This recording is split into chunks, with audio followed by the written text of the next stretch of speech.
Praise the Lord. Blessing for nation ministry Gujarat से मैं आपका भाई सैम क्रिश्चियन प्रभु ने दिए हुए आज के इस नए सुंदर दिन पर आप सबको प्रभु यीशु के नाम से जय मसीह की। आज हम पवित्र शास्त्र बाइबल में से प्रभु के इस वचन का अध्ययन करेंगे।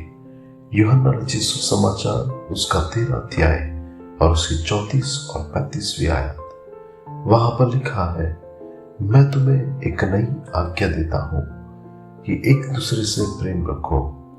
जैसा मैंने तुमसे प्रेम रखा है वैसे ही तुम भी एक दूसरे से प्रेम रखो। यदि आपस में प्रेम रखोगे तो इसी से सब जानेंगे तुम मेरे चेले हो। आज के इस अद्भुत और महान वचन के लिए जो हमारे सर्वशक्तिमान परमेश्वर की ओर से है, उसके लिए हम परमेश्वर का धन्यवाद करें। पवित्र शास्त्र बाइबल हमें ये कहती है कि परमेश्वर प्रेम है। परमेश्वर वो तो अपनी सृष्टि से प्रेम रखने वाला परमेश्वर है।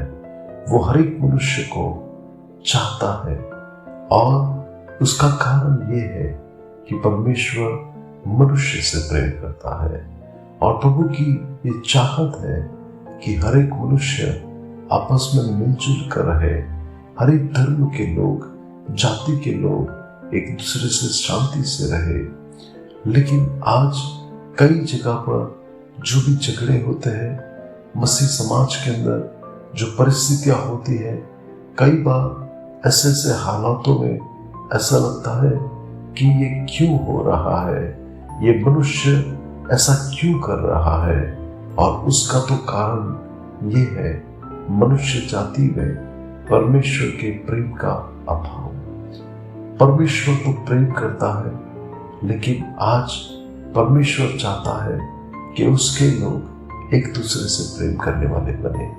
आज संसार के लोगों को यह आज्ञा नहीं मालूम कि उनको क्या कहा गया है, लेकिन मसीह लोगों को मालूम है कि परमेश्वर ने हमें जो आज्ञा दी है वो तो प्रेम करने की आज्ञा है।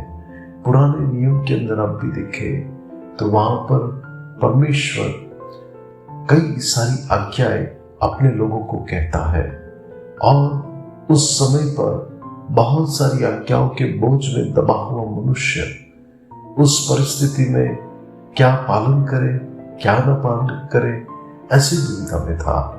लेकिन नए नियम में परमेश्वर पिता ने यीशु मसीह देकर एक ही आज्ञा दी कि हम एक दूसरे से प्रेम करें। क्योंकि यूहन्ना 3 और 16 में लिखा है कि परमेश्वर ने जगत से ऐसा प्रेम किया कि उसने अपना एक लौता बेटा दे दिया, और वो बेटा अनुग्रह से परिपूर्ण था, तरस से भरा हुआ था, दया से भरा हुआ था, और वो परमेश्वर का पुत्र यीशु मसीह। हम उसके चेले कब कहलाएंगे कि जब हम आपस में एक दूसरे से प्रेम करेंगे। आज क्यों अंदरों अंदर लोग झगड़ रहे हैं? आज क्यों ऐसे हालात है कि जहां पर लोग अंदरों अंदर ही अंदर जल के आज एक दूसरे से विरोध हो रहे, बगावत कर रहे। आज क्यों इस प्रकार से एकता नहीं है? क्योंकि उसका ये कारण है कि प्रेम का वहां पर अभाव देखने को मिल रहा है। आज क्यों मदर टेरेसा को और आज कई ऐसी संस्थाओं के अंदर क्यों उस सब चीजों को याद किया जाता है?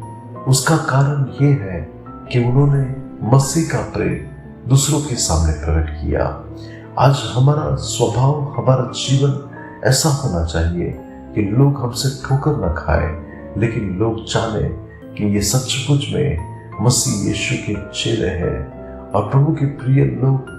हम तो फाइट करने वाले नहीं, लेकिन प्रेम करने वाले लोग होने चाहिए, और हमें इन दिनों के अंदर परमेश्वर के प्रेम में आगे बढ़ना है। प्रभु आज के इस वचन के द्वारा हमें आशीष दे। दुआ करते हैं। अनुग्रहकारी मेरे प्यारे स्वर्गीय पिता, आज के इस वचन के लिए आपका धन्यवाद। प्रभु आज के इस दिन को आशीषित करे और प्रभु हम सबको प्रेम से भरा हुआ हृदय दीजिए कि हम एक दूसरे से प्रेम कर सके। प्रभु यीशु के नाम से मांगते हैं, आमीन। May God bless you. Have a blessed day. Shalom.